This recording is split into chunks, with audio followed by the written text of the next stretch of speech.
Assalamualaikum warahmatullahi wabarakatuh. Perkenalkan, nama saya Puput Aryani dengan NIM 201230216 dari kelas 3 PAIE dengan mata kuliah Fikih Muamalah dan dosen pengampu Bapak Dr. Muhammad Yusuf SAG MPD. Baik, di video kali ini saya akan menjelaskan materi Fikih Muamalah dengan judul Hiwalah, Wakalah, dan Kafalah. Baik, sebelum kita memasuki materi, ada baiknya kita membaca basmalah. Bismillahirrahmanirrahim. Baik, kita langsung masuk ke pembahasan. Baik, sebelumnya ada yang tahu apa itu hiwalah?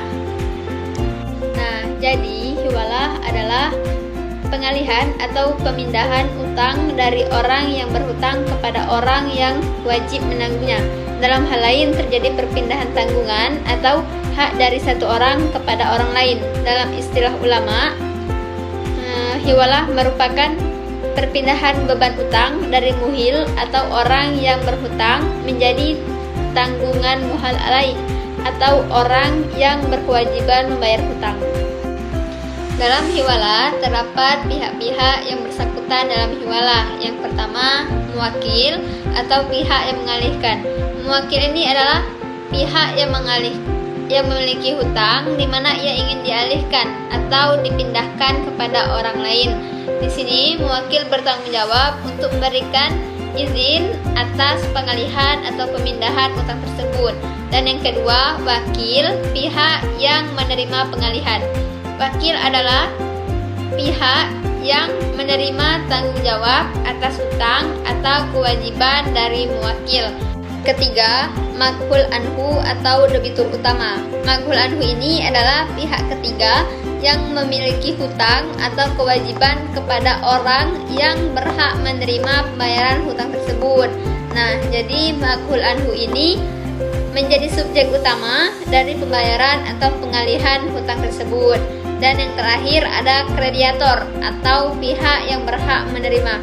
Krediator ini adalah pihak yang berhak menerima pembayaran dari muwakil atau orang yang berhutang. Jadi, krediator ini juga harus menyetujui pemindahan hutang tersebut agar tetap sah. Dan selanjutnya rukun hiwalah. Menurut Imam Syafi'i, Hambali, dan Maliki, rukun hiwalah terbagi menjadi 6, yaitu yang pertama muhil atau orang yang berutang dan sekaligus berpiutang. Yang kedua, muhal atau muhtal, orang yang berutang kepada muhil. Yang ketiga, muhal alai, orang yang berhutang kepada muhil dan wajib membayar hutang kepada muhtal. Yang keempat, ada hutang pihak pertama kepada pihak kedua, muhal bi, yaitu hutang muhik atau muhtal. Yang kelima, ada hutang pihak ketiga kepada pihak pertama, hutang mualai kepada muhil. Dan yang keenam, syikhat atau pernyataan hiwalah. Baik, selanjutnya syarat-syarat hiwalah. Yang pertama, syarat muhil atau pemindah utang. Ini berkemampuan untuk melakukan akad atau kontrak. Kerelaan muhil ini disebabkan karena hiwalah mengandungi pengertian perlupusan hak milik sehingga tidak sah jika ia dipaksakan. Yang kedua, syarat muhal atau orang yang berutang kepada muhil atau muhtal. Ini ia harus memiliki kemampuan untuk melaksanakan kontrak. Kerelaan dari muhal karena tidak sah jika ia dipaksakan. Dan penerimaan penawaran hendaklah berlaku dalam majelis akad. Dan yang ketiga, syarat muhal alai, penerima pindah hutang dengan berakal dan baligh. Kerelaan karena ada unsur paksaan dalam penerimaan pindah hutang, akadnya tidak sah. Dan penerimaan hendaklah dibuat dalam majelis akad. Dan yang terakhir, syarat muhal bih atau hutang. Ini ia hendaklah hutang yang berlaku pada pemiutang dan pemindah hutang, dan hutang tersebut hendaklah berbentuk hutang lazim.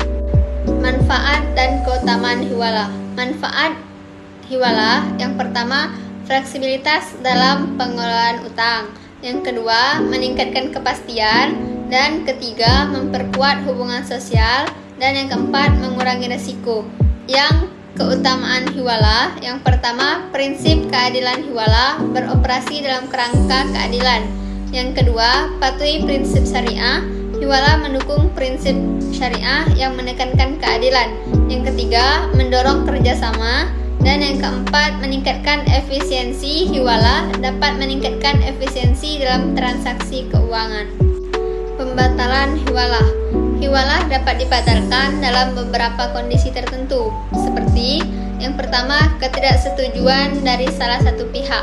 Nah, jika salah satu pihak, misalnya muhal, tidak menyetujui pemindahan utang kepada muhal alai, maka akad hiwala tidak dapat dilaksanakan. Yang kedua, kebangkrutan penerima tanggungan utang. Jika muhal alai mengalami kebangkrutan atau ketidakmampuan untuk membayar hutang setelah akad hiwala disepakati, maka hiwala bisa dibatalkan. Dan yang ketiga, adanya kekeliruan dalam akad. Nah, jika ditemukan kesalahan atau ketidakjelasan dalam proses ijab dan kabul, maka akad hiwala dianggap batal karena tidak memenuhi syarat-syarat. Baik, kita masuk ke bab wakalah.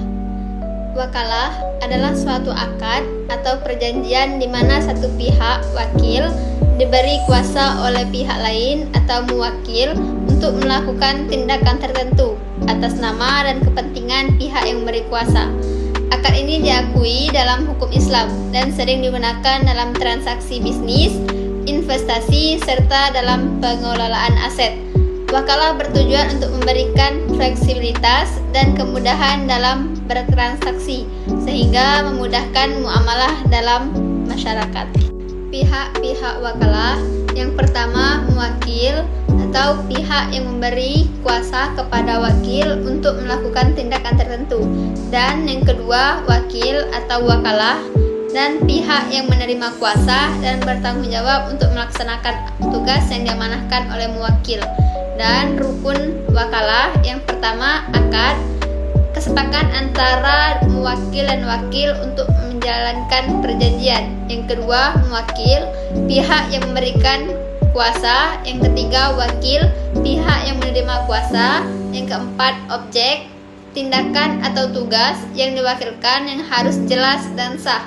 Yang kelima, sikha atau pernyataan, ungkapan atau lafaz yang menandakan persetujuan kedua belah pihak untuk melaksanakan akad. Syarat-syarat wakalah. Yang pertama, kemampuan hukum. Kedua belah pihak harus memiliki kapasitas hukum untuk melakukan perjanjian. Yang kedua, keberadaan objek. Tindakan yang diwakilkan harus ada dan bisa dilakukan. Yang ketiga, kesepakatan.